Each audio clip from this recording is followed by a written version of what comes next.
نماز کی ہر رکعت میں سورہ اخلاص پڑھنا۔ فرض نماز میں ہر رکعت میں سورہ اخلاص پڑھ سکتے ہیں۔ خلیفہ شاہ نیو یارک سے پڑھ سکتے ہیں، نماز ہو جائے گی۔ حدیث میں آتا ہے ایک صحابی نماز میں بار بار سورہ اخلاص پڑھتے تھے، آپ نے ان کو بلا کے پوچھا، انہوں نے کہا مجھے اس سے محبت ہے، تو آپ نے ان کو جنت کی بشارت دی۔ تو اگر کسی کو عقیدہ توحید سے محبت ہے، اللہ تعالیٰ کی توحید ہے، اس میں اس نیت سے پڑھتا ہے، تو انشاءاللہ کوئی حرج نہیں ہے۔ لیکن نارملی یہ عمل ناپسندیدہ ہے۔ صحابہ نے شکایت بھی اسی وجہ سے کی تھی نا کہ نبی کا عام معمول یہ نہیں تھا۔ تو بہتر یہی ہے کہ ایک رکعت میں کوئی سورت پڑھیں، دوسری میں دوسری پڑھیں، تیسری میں تیسری سنتیں پڑھ رہے ہیں تو تیسری میں کوئی اور سورت، بہتر یہی ہے۔ کبھی کبھار اگر ہو جائے تو کوئی حرج نہیں ہے۔ عصر سے پہلے نفل نماز کا حکم۔ عائشہ صاحبہ نیو یارک سے پوچھتی ہیں، عصر سے پہلے نفل نماز پڑھ سکتے ہیں؟ پہلے جتنی چاہیں پڑھیں، بعد میں نہیں پڑھ سکتے۔ عصر کی نماز کے بعد نفل پڑھنا جائز نہیں ہے۔ ہاں قضاء عمری پڑھ سکتے ہیں، یا کوئی اور قضا نماز ہو جائے تو وہ پڑھ سکتے ہیں، لیکن نوافل عصر کے بعد نہیں پڑھ سکتے، پہلے جتنے چاہیں پڑھیں۔ نماز میں آنکھ بند کرنا جائز ہے؟ کیا نماز میں آنکھ بند کر سکتے ہیں اور کتنی دیر تک؟ عابد خان سعودی عرب سے۔ نماز میں آنکھ بند کرنا مکروہ ہے، ناپسندیدہ ہے، کیونکہ نبی صلی اللہ علیہ وسلم ہمیشہ آنکھیں کھول کے نماز پڑھتے تھے، تو اس لیے بہتر یہی ہے کہ نماز میں آنکھ کھول کے نماز پڑھیں آپ۔ اندھیرے میں نماز پڑھنے کا حکم۔ اندھیرے میں نماز پڑھنا ممنوع ہے یا نہیں؟ عثمان غنی آئر لینڈ سے۔ کوئی ممنوع نہیں ہے، پڑھ سکتے ہیں۔ عبد الرشید صاحب راجستھان انڈیا سے پوچھتے ہیں، کیا نماز میں بسم اللہ پڑھنا واجب ہے؟ کیا بسم اللہ الرحمن الرحیم نماز کی پہلی رکعت میں پڑھی جائے گی یا ہر رکعت میں پڑھنا لازم ہے؟ بھائی لازم کسی رکعت میں بھی نہیں ہے، سنت ہے، بہتر ہے جب پہلی رکعت میں آپ اللہ اکبر کہہ کے نیت باندھتے ہیں تو ثنا پڑھیں، ثنا کے بعد اعوذ باللہ من الشیطان الرجیم، پھر بسم اللہ الرحمن الرحیم، پھر سورہ فاتحہ پڑھیں۔ سورہ فاتحہ کے بعد اگر آپ درمیان سے کہیں سے تلاوت کر رہے ہیں سورت کے تو پھر بسم اللہ نہ پڑھیں، اگر سورت کے شروع سے تلاوت کر رہے ہیں تو پھر بسم اللہ الرحمن الرحیم دوبارہ پڑھیں، اور جیسے الم تر کیف فعل ربک پڑھ لی یا قل واللہ پڑھ لی، تو سورت شروع کرنے سے پہلے بسم اللہ پڑھیں آپ، سنت ہے۔ پھر جب دوسری رکعت کے لیے آپ کھڑے ہوں گے تو پھر سورہ فاتحہ سے پہلے بسم اللہ، اور پھر جب سورہ فاتحہ پڑھ کے نئی سورت شروع کریں گے تو بسم اللہ۔ اگر سورت شروع نہیں کرتے، قرآن کے درمیان سے پڑھتے ہیں تو پھر بسم اللہ نہ پڑھیں، کیونکہ بسم اللہ سورت شروع کرنے سے پہلے پڑھنا سنت ہے۔ تو چاہے سورہ فاتحہ ہو یا کوئی نئی سورت ہو، اس سے پہلے بسم اللہ عام حالات میں بھی پڑھنی چاہیے اور نماز میں بھی۔ ہاں سورہ توبہ جب آپ پڑھیں گے تو پھر اس سے پہلے بسم اللہ الرحمن الرحیم نہ پڑھیں آپ، لیکن یہ واجب نہیں ہے، میں نے بتایا سنت ہے، چھوٹ جائے تو کوئی گناہ نہیں ہے۔ کیا عشاء کے صرف 4 فرض پڑھ سکتے ہیں؟ اگر کوئی عشاء کی نماز لمبی ہونے کی وجہ سے چھوڑ دیتا ہے تو اگر وہ صرف 4 فرض پڑھ لے تو کیا اس کی عشاء کی نماز ہو جائے گی؟ اسی طرح اگر عصر کی بھی صرف 4 رکعت فرض پڑھ لے تو کیا اس کی نماز ہو جائے گی؟ کوئی گناہ تو نہیں ہوگا؟ حنا صاحبہ بہاولپور سے۔ جی حنا صاحبہ بالکل فرض نماز ہو جائے گی۔ 17 رکعتیں سوچ کے نماز ہی چھوڑ دینا عشاء کی، یہ تو بہت بڑا ظلم ہے۔ تو 4 فرض یہ بہت زیادہ ضروری ہیں۔ اگر کوئی سنتیں نہیں پڑھ رہا، صرف 4 فرض پڑھ لیتا ہے تو فرض تو ذمے سے ساقط ہو گئے نا، ورنہ فرض چھوڑنا تو کبیرہ بہت بڑا گناہ ہے اسلام میں۔ تو کسی بھی طرح ہو فرض بہرحال پڑھیں۔ باقی عشاء کے بعد 2 سنتیں مؤکدہ ہیں تو وہ بھی پڑھ لے، کیا جا رہا ہے اس میں، وہ بھی مؤکدہ ہیں۔ کبھی کبھار چھوڑ دیں تو کوئی حرج نہیں ہے، لیکن چھوڑنے کا معمول بنا لینا اس میں گناہ کا خطرہ ہے، ایسا شخص قابل ملامت ہے، نبی کی شفاعت سے محروم ہونے کا خطرہ ہے۔ تو اس لیے 2 سنتوں کو کبھی معمول بنانا چاہیے، کبھی کبھار چھوٹ جائے تو کوئی حرج نہیں ہے، لیکن بہرحال 2 سنتوں میں اور 4 فرض میں زمین آسمان کا فرق ہے۔ 2 سنتوں کے چکر میں 4 فرض کبھی بھی نہ چھوڑیں، نہیں پڑھے جا رہے تو 4 فرض ہی پڑھ لیں، تو لیکن عام 2 سنتوں کا بھی معمول بنا لیں۔ تو 6 رکعتیں عشاء کی، جس کو ہم کسی حد تک ضروری کہہ سکتے ہیں۔ 4 فرض تو وہ تو فرض ہیں بہرحال، اور 2 سنتیں مؤکدہ ہیں، وہ چھوڑنا حرام اور کبیرہ گناہ تو نہیں ہے، لیکن قابل ملامت ہے ایسا شخص جو سنتیں نہ پڑھے۔ اور وطر 3 رکعت وطر رہ گئے، وہ پوری رات میں کبھی بھی پڑھ لیں، وہ بھی واجب ہیں، وہ چھوڑیں گے تو گناہگار ہوں گے۔ باقی عصر سے پہلے 4 رکعتیں پڑھنا وہ سنت ہے، وہ لازمی نہیں ہے۔ پہلے سوال ہے جی محمد صاحب انڈیا، محمد صاحب کی طرف سے جو انڈیا سے ہیں، کیا نماز میں نیت کے لیے یہ کہنا ضروری ہے کہ میں 4 رکعت فرض نماز پڑھ رہا ہوں، منہ میرا کعبہ شریف کی طرف، امام صاحب کے پیچھے، یا دل میں ہی پتا ہو کہ آپ 4 رکعت فرض پڑھ رہے ہیں تو یہ بھی کافی ہوگا؟ دیکھیں، یہ کہ منہ میرا کعبہ شریف کی طرف اور اس امام کے پیچھے، تو منہ تو کعبہ شریف کی طرف ہوتا ہے تو نماز ہوتی ہے، اس لیے اس کی نیت ضروری نہیں ہے۔ باقی یہ کہ امام کے پیچھے میں دل میں اتنا ارادہ کافی ہے کہ میں جماعت سے نماز پڑھ رہا ہوں، اب اکیلا نہیں پڑھ رہا۔ بعض دفعہ انسان صف میں کھڑا ہوتا ہے، اپنی نیت باندھ لیتا ہے، تو دل میں بس اتنا ارادہ ہوتا ہی ہے جب آپ صف میں کھڑے ہیں، تو اور کیا کرنے کے لیے کھڑے ہیں؟ اپنی نماز تھوڑی پڑھنے کے لیے کھڑے ہیں۔ تیسرا مسئلہ یہ کہ 4 رکعت فرض پڑھ رہا ہوں، 2 رکعت فرض پڑھ رہا ہوں، یہ نیت لغو ہے۔ آپ فجر کے 2 فرض پڑھ رہے ہیں اور آپ نیت یہ کریں میں 4 پڑھ رہا ہوں، تو بھی فجر کے 2 ہی ہوں گی، اس سے کوئی فرق نہیں پڑے گا، کیونکہ وہ اللہ کی طرف سے پہلے سے 2 رکعت متعین ہے، آپ کے 4 کہنے سے وہ فرق نہیں پڑے گا۔ ظہر میں آپ نے یہ نیت کر لی کہ میں ظہر کی 2 رکعت پڑھ رہا ہوں، تو بھی نماز آپ کی ہو جائے گی، کیونکہ ظہر کی 4 رکعت ہوتی ہیں، 2 ہوتی نہیں ہیں۔ سفر میں آپ نے 2 پڑھنی ہے، اگر آپ نے یہ نیت کر لی میں 4 پڑھ رہا ہوں تو بھی 2 ہی پڑھنی پڑیں گی اور نماز ہو جائے گی، کیونکہ سفر میں اللہ کی طرف سے 2 متعین ہے۔ تو صرف اتنی نیت کرنی ہے کہ ظہر ہے یا عصر ہے، کیونکہ ظہر میں آپ کے پاس یہ بھی آپشن تھا کہ آپ پچھلی کوئی قضا پڑھ لیں، یہ بھی آپشن تھا کہ سنت پڑھ لیں، یہ بھی آپشن تھا کہ فرض پڑھ لیں، تو یہ 3 آپشن تھے آپ کے پاس، تو ان میں سے ایک کو آپ نے خود متعین کرنا ہے کہ فرض پڑھ رہا ہوں یا سنتیں۔ نمبر 2، ظہر پڑھ رہا ہوں یا پچھلی کوئی قضا پڑھ رہا ہوں۔ تو جب آپ نے یہ نیت کر لی کہ نہیں جی ظہر ہے، تو وہ 4 رکعتیں 2 رکعتیں یہ لغو کام ہو جائے گا، اس کی ضرورت نہیں ہے، بس اتنی نیت کہ ظہر ہے اور فرض ہے بس۔ یعنی فرض سے میری مراد کہ ظہر ہے، آج کی ظہر ہے، یہ بھی ضروری نہیں کہ فرض ہے، کیونکہ ظہر تو ہے ہی فرض، تو سنت نہیں ہے۔ سنتیں پڑھ رہے ہیں تو دل میں یہ نیت ہو کہ یہ ظہر میں سنت پڑھ رہا ہوں، میں فرض نہیں پڑھ رہا، تو بس اتنی کافی ہے۔ آج کل نیتوں میں بہت زیادہ غلو ہونے لگا ہے۔ نماز میں نیت ضروری ہے یا تکبیر کہنا کافی ہے؟ فرض نماز میں نیت کرنی ہوگی یا صرف اللہ اکبر بولنا ہوگا؟ اگر نیت کرنی ہوگی تو وہ اردو میں کریں یا عربی میں کریں۔ سلمہ صاحبہ دبئی سے، دیکھیں نیت نماز میں ضروری ہے، لیکن نیت دل کے ارادے کا نام ہے، اور دل میں ارادہ انسان اپنی زبان میں ہی کرتا ہے جو اس کی مدر لینگویج ہے۔ بس دل میں نیت کرتا ہے میں نماز پڑھ رہا ہوں، تو بس اتنا کافی ہے۔ پھر جو نماز ہے اس کی نیت کر لیں، ظہر کی ہے تو ظہر کی نیت کر لیں، عصر کی ہے تو عصر کی، فرض کی ہے تو فرض کی کر لیں، بس دل میں نیت کافی ہے، اس کا انگلش عربی اردو سے کوئی تعلق نہیں ہے۔ نماز کی نیت کیا زبان سے ضروری ہے؟ نماز کی نیت کا کیا حکم ہے؟ دل میں نیت کافی ہے یا لفظوں سے نیت کرنا ضروری ہے؟ ابرار احمد سومرو سکھر سے، نہیں جی نیت تو دل کے ارادے کا نام ہے، بلکہ فقہا نے لکھا ہے کہ دل میں ارادہ تھا ظہر پڑھ رہا ہوں اور واقعی ظہر کی نماز تھی، زبان سے نکل گیا کہ عصر پڑھ رہا ہوں تو نماز ادا ہو جائے گی، اس لیے کہ دل میں صحیح ارادہ کیا ہوا ہے۔ اور اگر ظہر پڑھ رہا ہے، دل میں ارادہ کر لیا عصر پڑھ رہا ہوں، زبان سے نکل گیا ظہر پڑھ رہا ہوں، تو نماز نہیں ہوگی، حالانکہ زبان سے صحیح نکلا ہے لیکن چونکہ دل میں عصر تھا تو نہیں ہوگی۔ تو اس لیے دل میں ارادہ ہے اصل نماز کے لیے، زبان سے نیت ضروری نہیں ہے۔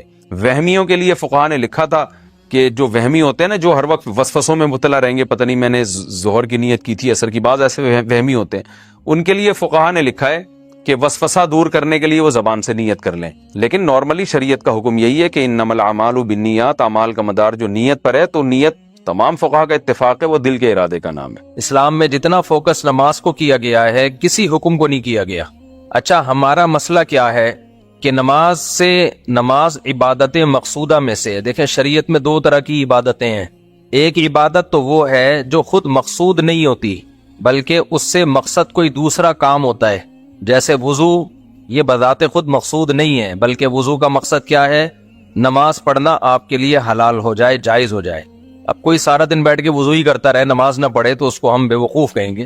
احرام کا بنیادی مقصد کیا ہے؟ احرام خود کوئی عبادت نہیں ہے، لیکن عمرہ یا حج کرنے کے لیے آپ کو احرام کی حالت میں آنا ضروری ہے، اس احرام کی حالت میں آئے بغیر آپ نہ حج کر سکتے ہو اور نہ عمرہ کر سکتے ہیں آپ، اس لیے ان کو شرط کہا جاتا ہے۔ شرط کہتے ہیں کسی بھی چیز کا خارج وہ اس کے اندر نہ ہو۔ نماز کے ارکان کیا ہیں؟ قیام ہے، رکوع ہے، سجدہ ہے، تلاوت کرنا۔ وضو نماز کے ارکان میں سے نہیں ہے بلکہ نماز سے باہر کی چیز ہے، اس لیے ہم کہتے ہیں وضو نماز کی شرطوں میں سے ہے۔ پاک ہونا، صاف ہونا، جسم کا پاک ہونا، باوضو ہونا، یہ سب چیزیں نماز کی شرطوں میں سے ہیں۔ اور کچھ عبادتیں ایسی ہیں جو بذات خود مقصود ہیں، جیسے نماز ہے، حج ہے، روزہ ہے، زکوٰۃ ہے۔ اگر آپ نے نماز نہیں پڑھنی تو آپ پر وضو بھی لازم نہیں ہے۔ لوگ ہم سے مسئلہ پوچھتے ہیں غسل فرض ہو گیا، کیا رات کو فوراً غسل کرنا ضروری ہے؟ کیا غسل کیے بغیر ہم سو سکتے ہیں؟ تو اس کا جواب کیا ہے بھائی؟ غسل فرض ہے نماز پڑھنے کے لیے، تو اگر آپ نے رات کو عشاء کی نماز نہیں پڑھی ہے تو پھر تو فوراً غسل فرض ہے تاکہ آپ کے لیے عشاء کی نماز حلال ہو جائے۔ اور اگر آپ نے نماز پڑھ لی ہے تو فجر کی نماز میں ابھی 5 6 7 8 گھنٹے باقی ہیں، تو فوری غسل کرنا فرض نہیں ہے، کیونکہ غسل عبادت مقصودہ میں سے نہیں ہے۔ غسل جو فرض غسل ہوتا ہے وہ کیا اس لیے جاتا ہے تاکہ آپ کے لیے فجر کی نماز پڑھنا حلال ہو جائے۔ تبھی جو پوستی لوگ ہیں فجر پڑھتے ہی نہیں ہیں، وہ 11 بجے اٹھ کے غسل کر رہے ہوتے ہیں، اور زیادہ پوستی پن پہ آپ آ جائیں تو کرتے ہی نہیں ہیں وہ،